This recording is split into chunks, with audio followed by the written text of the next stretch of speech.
If most films do not age well, that is largely because they try to provide immediate satisfaction by giving people what they expect, based on conventions and expectations that inevitably change. It is more unusual for a film to date because its serious themes have been superseded by historical development. That is the biggest single problem with Alain Resnais' La Guerre est finie, The War is Over.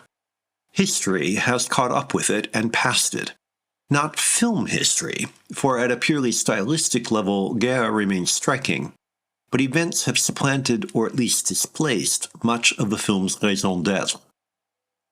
Yves Montand stars as Diego, a Spaniard living in Paris during the reign of Franco.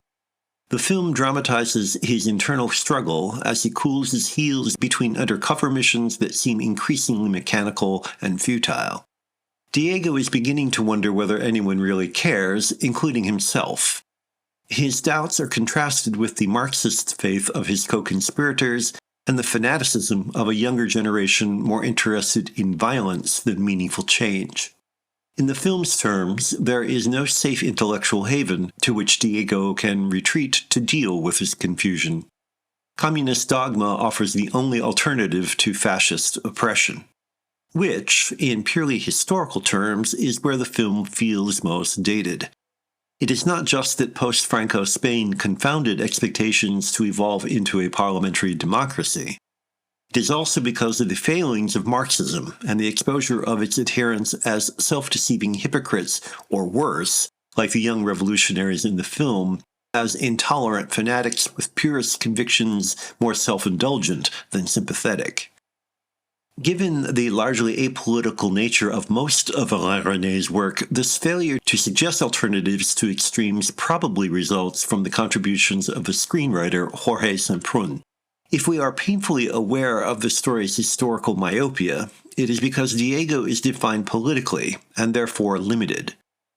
Montand gives him an appealing, ruminative ennui, but it is clearly the actor to whom we are responding, not Diego, who is nearly as abstract and formulaic as the political parrots with whom he associates.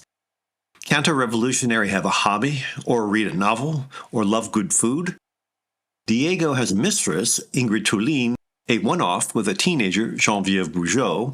He pines ruefully at the fate of his fellow conspirators, but nothing in his life exceeds his politics. There is, of course, some truth in depicting Marxists as impersonal technicians of power. When their mechanistic thinking becomes the basis of a film, however, there's very little left with which viewers can sympathize. When Guerre was made, there were perhaps plenty in the audience who could be relied upon to identify unconditionally with Diego and his quote-unquote mission.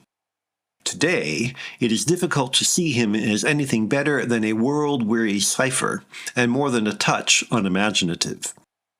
Marxists like to dismiss their opponents as being on the wrong side of history. They should know. They speak from experience.